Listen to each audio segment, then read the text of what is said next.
I've been working in tech for over 13 years, and over the last year or so, I've used Gemini and Claude extensively. If you didn't see this already, Gemini just launched Gemini on Mac for users out there. And one of the questions I get quite often is what is the difference between Claude Cowork and Gemini on your MacBook? And more importantly, the questions focus on what is the difference between the two and if someone should pay twice to have both of these applications. Well, we'll answer that exact question in today's video, and bear in mind that this is true as of the recording of this video, which is on the 30th of May. Things in technology change all the time, and we know Gemini on Mac has a bunch of features coming down the pipe. If you're new here, my name is Abhilash. I've led business functions at Google for the last 13 plus years. If you want to learn how AI can save you time, help you work smarter, and give you an edge in whatever you do, whether you're running a business, leading a team, or just trying to get more done without burning out, then subscribe to the channel. And if videos like these resonate with you, hit the like button. With that, let's get into it.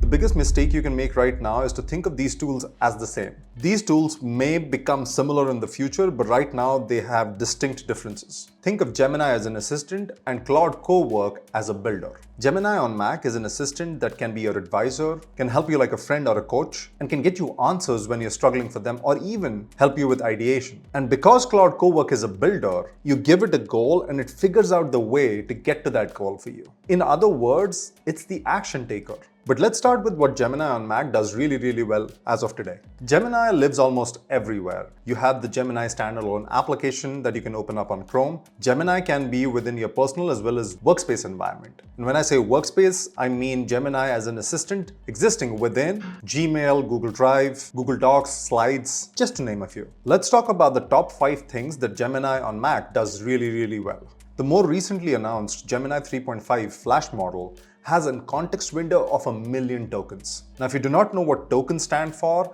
think of 1,000,000 tokens as 700,000 words. So in one overall context, on the input side, you can provide up to 700,000 words, and Gemini's 3.5 Flash model can make sense of all of it, which means you can drop entire contracts, film scripts, essays, books, and even long-form videos, have Gemini understand it and then interact with you about the content that you just provided it. If you're especially doing heavy research work, Gemini's high context window comes in really clutch. Number 2 is Gemini's multimodality. I mentioned this in one of my previous videos that I'll link below the like button. Gemini's multimodality allows you to provide Gemini with different formats of inputs. That includes but isn't limited to text, images, and videos. So if you're someone who's dealing with material that comes in different formats, then Gemini's multimodality really shines through. Number 3 is real-time information. Since Gemini relies on Google search for any sort of web searching, you can rely on the output of Gemini the same way you would rely on the output of Google search. That's not to say that it cannot hallucinate and that everything that comes out of Gemini is factual. It just means that the way you would use Google search and can trust some of the information after you've done your examination, you can rely on Gemini in a similar fashion. Number 4 is the workspace integration that I talked about earlier.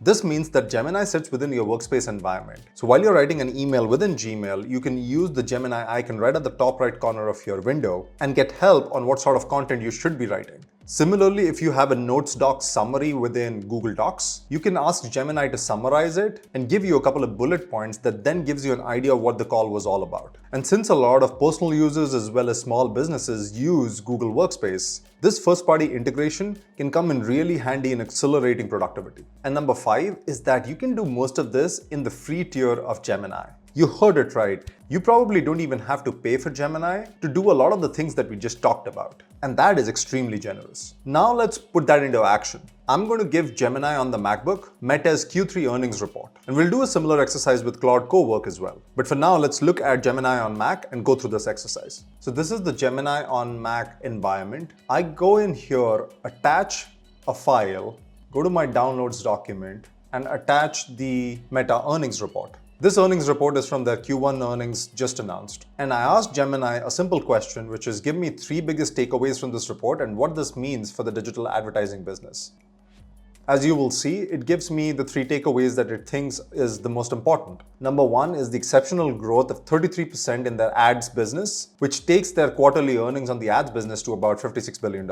It also talks about the capex investment they are doing with AI and how the reality labs are still burning a lot of cash. And in terms of the insight it is able to draw and tell us about the future of the advertising business, it gives us 3 things as well. Number 1 is the focus on AI-driven personalization. Number 2 is the consolidation of some of the ad dollars in the ecosystem. ecosystem. Number 3 is the resilience of the ad ecosystem, given everything that's happening in the world. So as you can see, Gemini assisted me with that task really well, but when it comes to taking some action with it, there's not a lot that Gemini on Mac can do as it stands today. So with that, let's pivot into Claude Cowork and where that shines through. And if you haven't seen my entire Claude Cowork tutorial, I'll link it below the like button. Claude Cowork is your desktop agent and it runs through the desktop application on your MacBook. It can access a bunch of folders within your local environment, meaning things that are sitting within the memory of your laptop, but also connect to a bunch of connectors out there or work applications like Slack, Notion, Gmail, just to name a few. But let's talk about the 5 things that Claude Cowork does uniquely well. Number 1 is file production, meaning after you've chatted with Claude Cowork's interface and it's figured out some of the insights, it's not just going to stop there, it can go a step further, meaning it can generate a Word document or a TXT file or even link to your Google Drive to take that document and put it within your Google Drive environment. Number 2, like I said, is access to your local environment. So Claude Cowork can interact with files sitting in your local environment. As long as Claude Cowork is able to point to those folders, it can do a lot of the work for you. Number 3 is multi-step execution, meaning once you give Claude Cowork a goal and a bunch of steps that are required to get to that goal, it can execute those steps without needing your interference in the mechanism.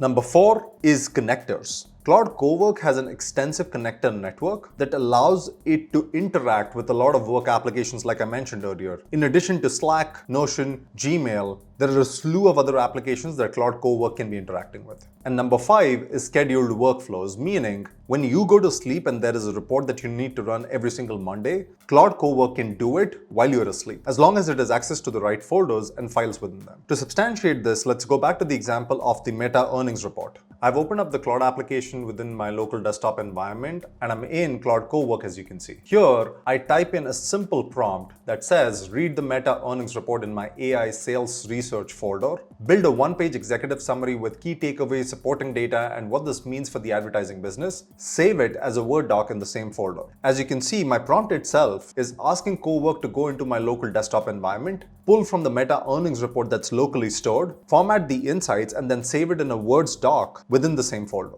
I'm using the Claude Opus 4.7 model, and then I say, go. I'm going to choose the folder for this. Once I select the folder, it goes through the process of finding the file and then working through the steps that I've asked it to take. You will see that it's starting to write the file, and as it starts building these characters, the amount of usage of the Opus 4.7 model will start going up. You can also see the progress here where it read the meta earning, it identified the key takeaways and advertising implications. It's now drafting the one-page summary and building the Word document as we speak. So here is the executive summary that Claude Cowork put together, and you can see the formatting in the doc. It has key takeaways. It shows you the supporting data in a tabular format so you can actually make sense of it and compare the year over year. It also gives you a clear outline for what this means for the advertising business. And if you go into the same folder, you'll see that the doc is created in the same folder. Not only that, I can go and connect this to Google Drive, and this will save a copy of this within my Google Drive environment. So Gemini on Mac gave me the insights that I needed to act on, whereas Claude Cowork went a couple of steps further and built out this format that I can actually use in my day-to-day workflow and saved me a bunch of time. In both of these situations, there is going to be human edit required to the insights that Gemini and Claude Cowork drew respectively. But as things stand today, Cowork gave you a better head start than Gemini did. Having said that, Claude Cowork also has its limitation, and it's a big one, and that's to do with the context window, which is one of the strengths that Gemini had. The context window is much smaller at 200,000, meaning about 140,000 words. So if you wanted to have a longer conversation, Gemini is probably the way to go when comparing it to Claude Cowork. The other way Gemini is more powerful is with multimodality, which is making sense of different formats and files. But I'm interested to see the difference between the two once Gemini brings in Gemini Spark, which is going to be the agent engine and hopefully has the MCP tools that allows it to connect to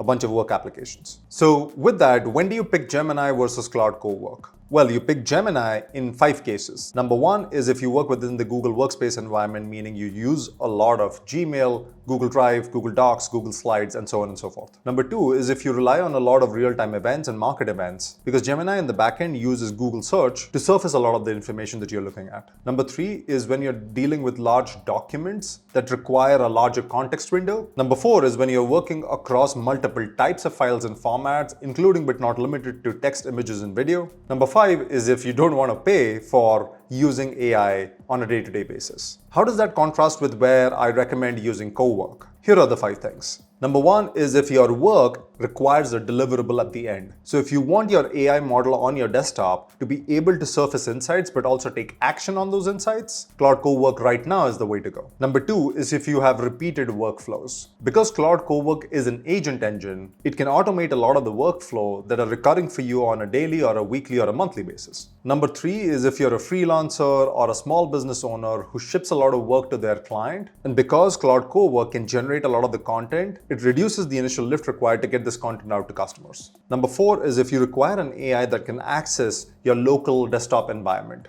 I'm sure this will be coming to Gemini in the future, but right now Claude Cowork is the only one that can do it. Number 5 is if you don't mind paying for the AI usage and if it's detrimental to your work. Because even with the paid version of Claude, you can hit token limits. And so you either have to buy more tokens or upgrade to a higher plan. So if you don't mind that and it makes sense for your small business or for your workflow, then go for it. And if you're deciding between the two, Gemini on Mac and Claude Cowork on your desktop are actually complementary. Think of Gemini as the thinking layer and the research layer, and Cowork is the agentic and execution layer for your workflow. So on a day-to-day basis, I use Gemini a lot for a variety of use cases. Whether it is understanding the documentation process of USPS or USCIS, or using voice to text to interact with the system on a day-to-day basis. Whereas Cowork comes in really handy for stuff like this. So if I have a rough idea and I need help in scripting that idea, I can use some of the skills that I've built within Cowork to help me script some of the idea, given the list of instructions I've given Claude in the .md file. And before I wrap up, I want to leave you with 3 tips. Number 1 is pick your tool based on the bottleneck, not on the brand. So if your bottleneck is thinking and research, pick Gemini. If your bottleneck is execution and agentic workflows, then pick Cowork. Number 2 is stop comparing chat outputs. A lot of people will put the same question into both chatbots and compare the output to the minutest of detail. That's irrelevant. You have to understand what your goal is and then which of the tools serves your goal better. And in some cases, the answer might be both, in which case use both tools. But in other cases, the answer might be a singular one, which serves your goal a lot better than the other.